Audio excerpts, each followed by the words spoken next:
In this video, I'll show you how to unblock Roblox users. Ensure you subscribe and turn on the bell notification to this channel for lots of educational guides and content like this. I'm currently right here in my Roblox, right? And if you look right here, you can see I blocked Lily, right? So if I would love to unblock her, I'll just click on those three dotted icons. I'll click on the unblock user, right? Are you sure you want to unblock? I'll click on unblock, right? So this is it, right? So yeah, if I refresh my Roblox, yeah, okay. Yeah, so I'll refresh my Roblox now to see, right? So I'm gonna click on this. Yeah, so right here you can see I unblocked Lily, right? I unblocked Lily, so I can still follow her, I can still add her as friend, right?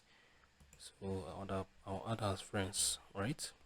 So if she accepts my friend request, we're gonna be friends, right? So this is basically how you can unblock Roblox users. If you found this video, please share your thoughts below in the comment section. Thank you guys for watching through. I'll see you on the next video.